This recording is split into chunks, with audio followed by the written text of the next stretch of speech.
अंद्राल नाम के एक गांव में एक गरीब स्त्री रहती थी जिसका नाम रमला था। उसकी एक छोटी सी लड़की थी और उस लड़की के सिवा उसका कोई ना था। उसकी लड़की का नाम सुमन था। सुमन बड़ी सुंदर और भोली थी, इसलिए हर आदमी उसे बहुत प्यार करता था। एक दिन रमला ने थोड़े से चावल एक थाली में डालकर सूखने के लिए धूप में रख दिए और सुमन से उनकी रखवाली करने को कहा। सुमन थाली के पास बैठ गई और चिड़ियों को उड़ाने लगी। अभी उसे चावलों की रखवाली करते थोड़ी ही देर हुई थी कि एक बड़ा विचित्र कौवा उड़ता हुआ वहां आया और थाली के पास बैठ गया। सुमन ने उसे आश्चर्य से देखा। ऐसा कौवा उसने पहले कभी देखा नहीं था। इस कौवे के पंख सोने के थे। कौवे ने वहां आते ही हंसना और चावल खाना शुरू कर दिया।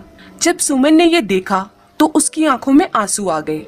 उसने चिल्लाकर कहा, इन चावलों को मत खाओ, मेरी माँ बहुत गरीब है, उसके लिए चावल बहुत कीमती हैं। सोने के पंख वाले कौवे ने बड़े स्नेह के साथ लड़की की ओर देखा और कहा, तुम बहुत भोली और अच्छी लड़की हो, मैं तुम्हें इन चावलों की कीमत दे दूंगा। तुम कल सुबह सूरज निकलने से पहले गांव के बाहर बड़े पीपल के पास आना, वहां मैं तुम्हें कुछ दूंगा। यह कहकर कौवा उड़ गया। सुमन बहुत खुश हुई। वे सारे दिन और सारी रात इस विचित्र कौवे के बारे में सोचती रही। दूसरे दिन सुबह सूरज निकलने से पहले ही सुमन पीपल के उस पेड़ के नीचे पहुंच गई। जब उसने निगाह उठाकर उस पेड़ की पत्तियों के बीच में झांका तो उसके आश्चर्य का ठिकाना नहीं रहा। घनी पत्तियों वाले उस पेड़ की चोटी पर सोने का एक छोटा सा महल बना हुआ था। यह महल बहुत ही सुंदर था और अंधेरे में भी जगमगा रहा था। सुमन बहुत देर तक वहां खड़ी उसे देखती रही। जब कौवा सोकर उठा तो उसने अपने महल की खिड़की से मुंह बाहर निकाला और कहा, ओह तुम आ गई हो, तुम्हें ऊपर आ जाना चाहिए था। लेकिन ठहरो, मैं नीचे सीढ़ी लटका देता हूँ। बताओ, तुम्हें सोने की सीढ़ी चाहिए, चांदी की या तांबे की? सुमन ने कहा, मैं गरीब माँ की गरीब बेटी हूँ, मैं तो सिर्फ तांबे की सीढ़ी लटकाने को कह सकती हूँ। लेकिन सुमन को यह देखकर आश्चर्य हुआ कि कौवे ने सोने की सीढ़ी लटका दी और वह उस पर चढ़कर सोने के महल में पहुंच गई। ये छोटा सा महल तरह तरह की विचित्र और सुंदर चीजों से सजा हुआ था। इसके अंदर भी कोई चीज सोने की थी, कोई चांदी की और कोई तांबे की। सुमन बहुत देर तक घूम घूम कर महल को देखती रही। इसके बाद कौवे ने कहा, मैं समझता हूँ तुम्हें भूख लगी होगी, आओ पहले थोड़ा नाश्ता कर लो।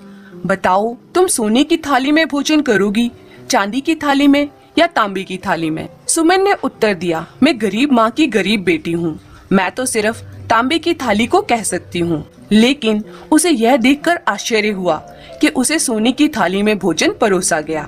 भोजन करने के बाद कौवा अपने अंदर वाले कमरे से 3 डिब्बे उठा लाया। इसमें एक डिब्बा बड़ा था, दूसरा उससे छोटा और तीसरा सबसे छोटा। तीनों डिब्बों को मेज पर रखते हुए कौवा बोला, इनमें से एक डिब्बा चुन लो, घर जाकर तुम इसे अपनी माँ को दे देना। सुमन ने सबसे छोटा डिब्बा उठा लिया और कौवे को धन्यवाद देकर सीढ़ी से उतर गई। जब वे घर पहुंची तो दोनों माँ बेटियों ने बड़ी खुशी और उल्लास के साथ डिब्बा खोला। उसके भीतर से बहुत सा सोना निकला। उनके पड़ोस में एक स्त्री रहती थी जिसका नाम था पुष्पा, जो बहुत ही लालची थी। उसकी भी एक लड़की थी जिसका नाम था मधुलता। मधुलता बहुत ही घमंडी और बात बात में क्रोध करने वाली थी। जब पुष्पा ने रमला और उसकी बेटी सुमन को अमीर होते देखा तो वह उससे ईर्ष्या करने लगी।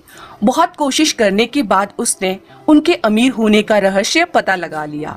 दूसरे दिन उसने भी एक थाली में चावल भरकर धूप में सुखाने के लिए रख दिए और अपनी बेटी मधुलता को उनकी रखवाली के लिए बिठा दिया। मधुलता वहां बैठ तो गई, लेकिन वो बहुत आलसी थी।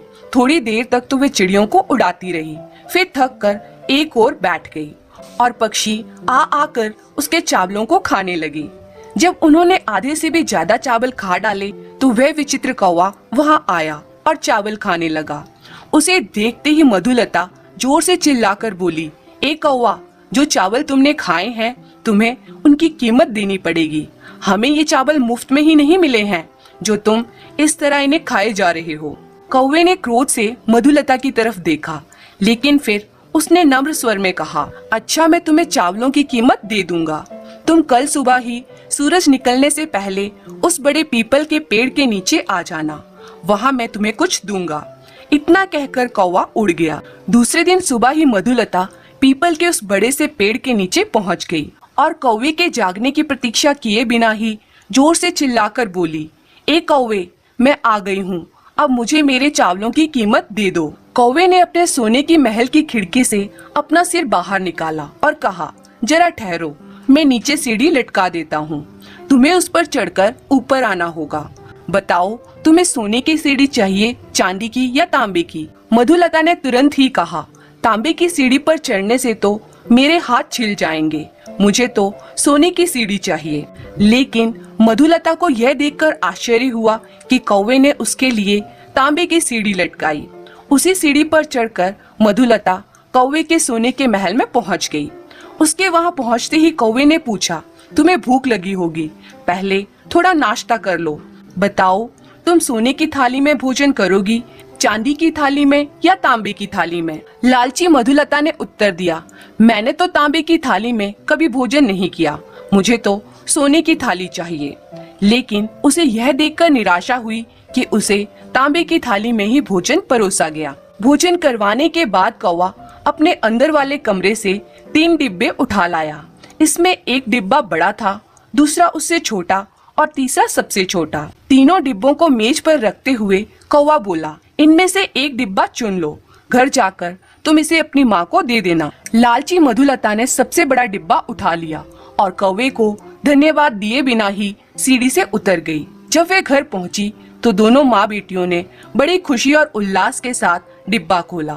लेकिन यह क्या, उसके भीतर तो एक बिच्छू निकला और उस बिच्छू ने मधुलता को डंक मार दिया। डंक मारने से मधुलता को बहुत पीड़ा होने लगी और उसकी माँ उसे तुरंत ही वैद्य जी के पास इलाज के लिए ले गई और इस तरह लालची मधुलता को उसके लालच का फल मिल गया। इसके बाद फिर उसने कभी लालच नहीं किया। धन्यवाद। एक बार एक संत एक नदी के किनारे खड़े अत्यंत ध्यान से उसकी लहरों को देख रहे थे। इतने में एक दरिद्र व्यक्ति उनके पास पहुंचा और बोला, हे महान संत, मैं धन के अभाव में दर दर भीख मांग रहा हूँ। मेरे बच्चे भूख से बिलख रहे हैं, मेरा जीवन अत्यंत दुखमय हो गया है। यदि आप जैसे तपस्वी संत की कृपा दृष्टि हो जाए तो मेरी स्थिति सुधर सकती है। संत ने अत्यंत स्नेह से पूछा, बताओ, मैं तुम्हारी किस तरह मदद कर सकता हूँ? निर्धन व्यक्ति ने कहा, आप मेरे लिए कुछ धन की व्यवस्था कर दीजिए। संत ने कहा, मेरे पास तो ऐसा धन है नहीं, लेकिन नदी के उस पार जहाँ बालू का ढेर है वहाँ जाकर देखो, शायद तुम्हारा भाग्य चमक जाए। कल मैंने वहाँ पारस मणि पड़ी देखी थी। निर्धन व्यक्ति ये जानकारी पाकर अत्यंत प्रसन्न हुआ और तुरंत बालू के ढेर की ओर दौड़ गया। वहाँ जाकर वह पारस मणि को खोजने लगा। थोड़ी देर में उसे वास्तव में वह मणि पड़ी हुई मिल गई। उस गरीब व्यक्ति के हाथ में लाठी थी जिसके किनारे पर थोड़ा लोहा लगा हुआ था। उसने उस लोहे को पारस मणि से छुआ तो सारा लोहा सोने में बदल गया। उस निर्धन के आनंद की सीमा न रही, वह खुशी से नाचने लगा। लेकिन तभी अचानक उसके मन में एक ख्याल आया, आखिर संत के पास ऐसी कौन सी चीज या पारस है जिसके वजह से उन्हें पारस मणि भी बेकार लगी।